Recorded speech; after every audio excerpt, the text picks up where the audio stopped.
നമസ്കാരം, എൻ്റെ പേര് മെൽവിൻ അനിൽ ജോയ്. ഞാൻ +1 പഠിക്കുന്നു. ഇന്ന് നമ്മളിവിടെ ഉണ്ടാക്കാൻ പോകുന്നത് ഉള്ളിക്കോഴി എന്ന് പറഞ്ഞൊരു ചിക്കൻ ഡിഷാണ്.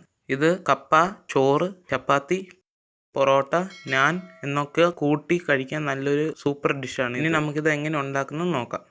ഇതിനായി ഞാനിവിടെ 5 വലിയ സവാള നല്ല നീളത്തിൽ അരിഞ്ഞു വെച്ചിട്ടുണ്ട്.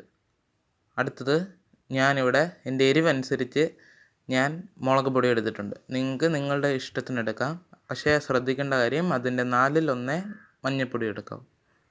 അടുത്തത് 4 വലിയ തക്കാളി ഞാൻ നല്ല ക്യൂബിൽ അരിഞ്ഞു വെച്ചിട്ടുണ്ട്. അടുത്തത് ഞാനിവിടെ ഒരു 5-6 അല്ലി വെളുത്തുള്ളി എടുത്തിട്ടുണ്ട്. 1 ഇഞ്ച് കനമുള്ള 3 ചെറിയ ഇഞ്ചി എടുത്തിട്ടുണ്ട്. 5 ഏലയ്ക്ക, 1 ഇഞ്ച് കനമുള്ള 2 കറുവപ്പട്ട, ഒരു 5 ഗ്രാമ്പു, ഇത്തിരി കുരുമുളക്. അടുത്തതായി ഞാനിവിടെ 1 കിലോ ചിക്കനാണ് ഇവിടെ എടുക്കുന്നത്. നല്ലോണം കഴുകി റെഡിയാക്കി വെച്ചിട്ടുണ്ട്.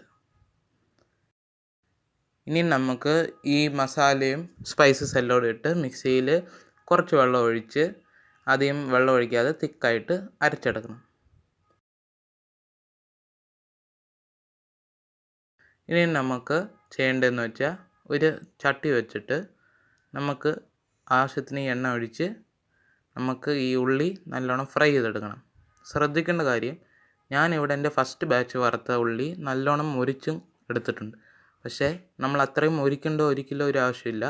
പ്രശ്നം എന്ന് വെച്ചാൽ നമ്മൾ ലാസ്റ്റ് കറി ഉണ്ടാക്കുമ്പോൾ അത് ഇച്ചിരി ഒരു ഉള്ളിയുടെ കയ്പ്പ് വരുമെന്നേ ഉള്ളൂ. ഓക്കെ, അടുത്തതായി നമുക്ക് ഈ ഉള്ളി വറുത്ത എണ്ണ തന്നെ എടുത്ത് നമുക്ക് ഈ മസാല ഒന്ന് വറുത്തെടുക്കണം.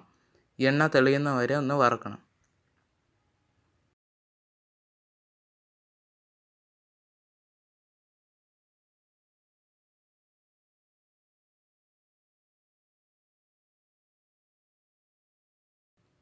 അതുകൊണ്ട് നിങ്ങൾക്ക് കാണാം, ഞാൻ എൻ്റെ മസാല നല്ലോണം വറുത്തെടുത്തിട്ടുണ്ട്. നമുക്കിനിയും ഇച്ചിരി ഈ ഉള്ളി വറുത്ത എണ്ണ ഒഴിച്ചിട്ട് നമുക്ക് ഈ തക്കാളി നല്ലോണം വറുത്തെടുക്കണം. വഴറ്റിയല്ല, വറുത്തെടുക്കണം.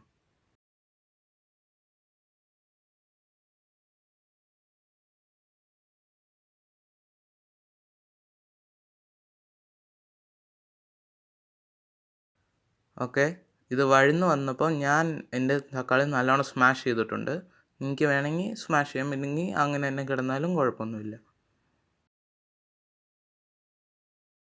തക്കാളി നല്ലോണം വറുത്ത് ഞാൻ എടുത്തിട്ടുണ്ട്.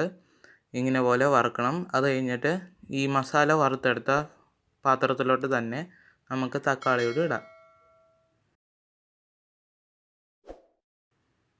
ഇത് കഴിഞ്ഞിട്ട് നമ്മൾ ഇവിടെ വറുത്ത് കോരിയ ഉള്ളി ജസ്റ്റ് അങ്ങനെ തന്നെ മാറ്റി വെച്ചു. നമ്മളത് തൊടാനോ പിടിക്കാനോ ഒന്നും പോയിട്ടില്ല.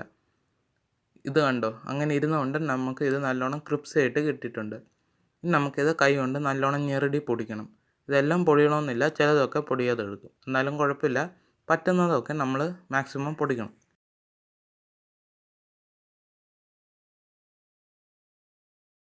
ഓക്കെ, അത് കഴിഞ്ഞിട്ട് നമുക്ക് നമ്മൾ വറുത്ത് വെച്ച തക്കാളിയും മസാലയോടും ഇതിൻ്റെ അകത്തോട്ട് ചേർക്കാം.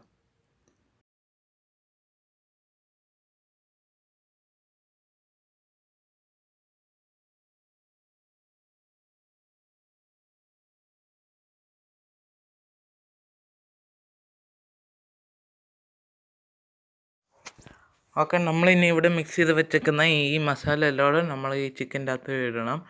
ഇത് നല്ലോണം നമ്മൾ എല്ലായിടത്തും പരട്ടി പിടിപ്പിക്കണം.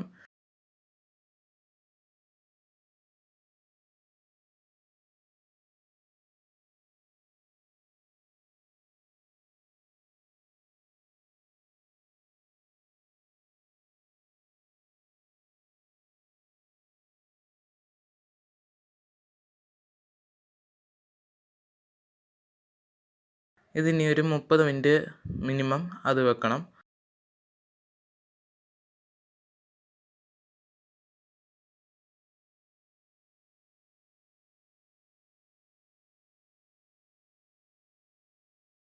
ഓക്കെ, ഇനിയും നമുക്ക് ഒരു നോൺ സ്റ്റിക്ക് പോട്ടിലോട്ട് ഇതിടാം. ഞാനിവിടെ എടുത്തിരിക്കുന്ന അടിവശം നല്ല കട്ടിയുള്ളൊരു പോട്ടാണ്. അടിവശം കട്ടി കുറഞ്ഞാണെങ്കിൽ പ്രശ്നം വരുമെന്ന് വെച്ചാൽ ഇത് അടി പിടിക്കും. നമ്മൾ ലോ ഫ്ലെയിമിൽ സ്ലോ കുക്ക് ചെയ്യുവാണ്, അതുകൊണ്ടാണ്. ഓക്കെ, ഇനി ഞാൻ ഈ മസാല വെച്ച പാത്രത്തിൽ ഇച്ചിരി വെള്ളം ഒഴിച്ച് അത് കഴുകി ഇടുന്നു. ഓക്കെ, ഇനി നമുക്കിത് ലോ ഫ്ലെയിമിൽ ഒരു മിനിമം 45 മിനിറ്റ്സ് എങ്കിലും വെക്കണം, നല്ലോണം വെന്ത് കിട്ടും.